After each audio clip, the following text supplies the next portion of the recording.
It's people that have gone through tremendous suffering.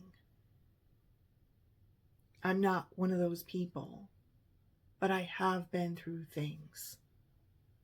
And I think we all have struggles.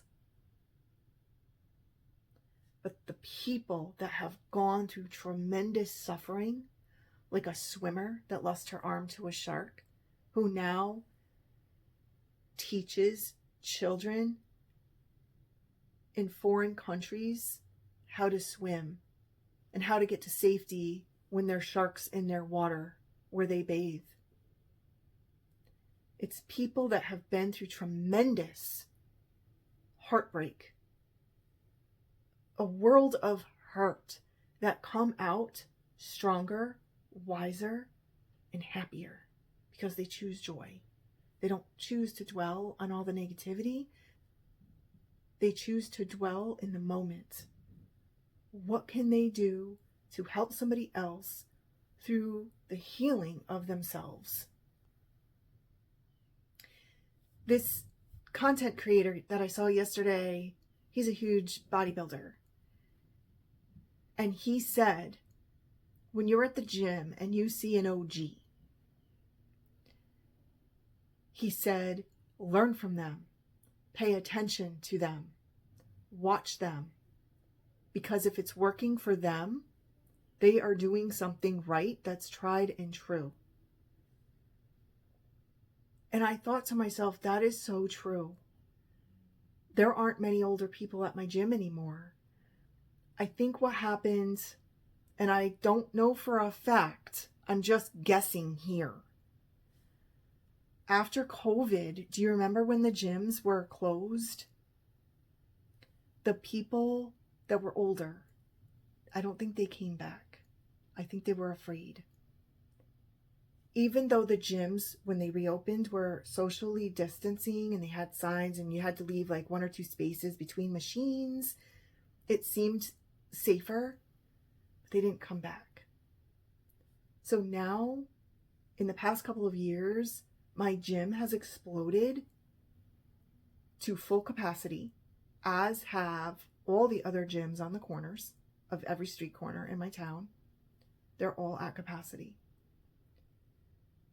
And when I go now, and I go late at night, when I go, it's probably the least amount of people there, but it's still pretty full. Sometimes I have to wait for a treadmill, and they have 2 full rows of treadmills. They used to have a lot of ellipticals, but they changed the brand of machines. So now they don't have as many ellipticals. So I never go on the elliptical anymore. And that was the main machine I used after I was paralyzed to recover. And this is a story I've never shared. I read once in a magazine. It may have been National Geographic. I'm not positive. I think it was in a hairdresser's office. And it was an article about a young girl. And she was born with her legs backwards. When I saw this article and her heartbreak and the pain she was in and how it took all of her just to get from her bed to the other room in the house. And these are very, very poor people where she's from. It's a poverty-stricken nation. And she's affected by this birth defect greatly. When I read about this poor young girl, I had been paralyzed, and it took me a year to get back my strength and to walk again, drive again, and all that. I actually walked before the year was up, but I walked with a walker, then a cane, and I had to go through intensive physical therapy to walk again. I still don't have complete function. If you were to see me walk, I look like I have complete function, but there are times when my legs give out. When I saw this girl's struggles, I knew I didn't have any. What struggles did I have? If that young child is living with that every day of her life, and her life is already terrible in a poverty-stricken nation. No safe drinking water. Food is scarce. What struggle do I have? None. And that right there changed the tune of my mindset. It changed the dial on the radio, and it reset my thoughts. I was given a second chance again. And again, I have been given so many chances in life. How dare I not put them to good use? How dare I not try to help others? How dare I look at the negative of every single thing and complain? How dare I not think about this young girl and think about my own circumstance and say anything at all that could possibly compare the two? So yeah, you may think I'm slow to speak. I am. If you are always thinking negative thoughts about others, where's the positivity in your own mind? What are you doing to better yourself, to help anyone else, if you're always thinking about the flaws, the way somebody looks, the way somebody talks?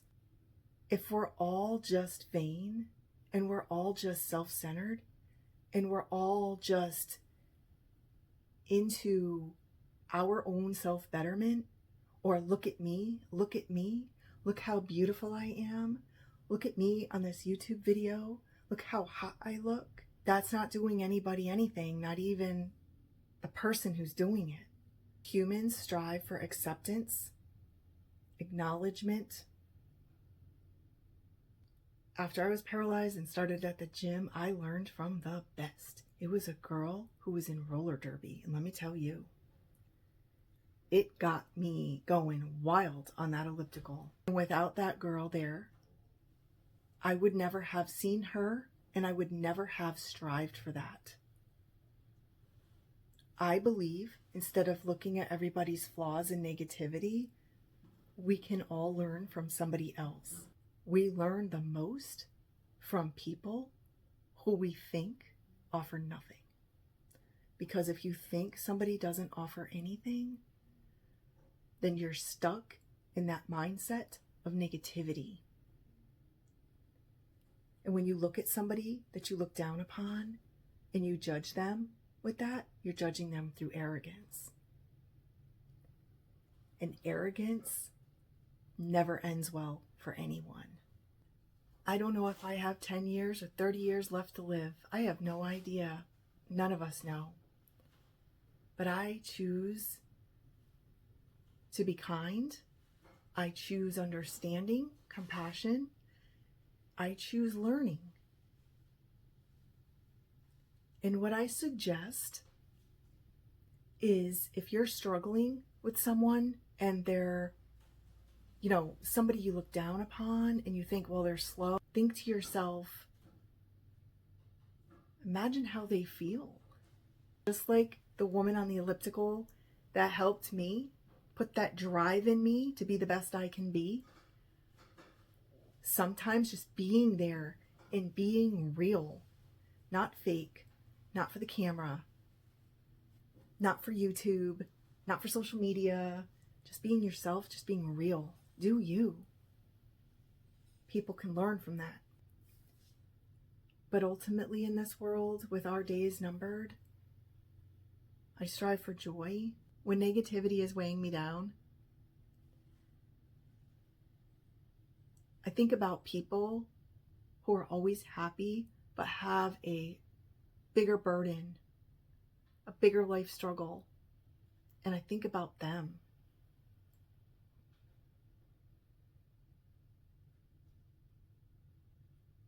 Thanks so much for watching today. Take care.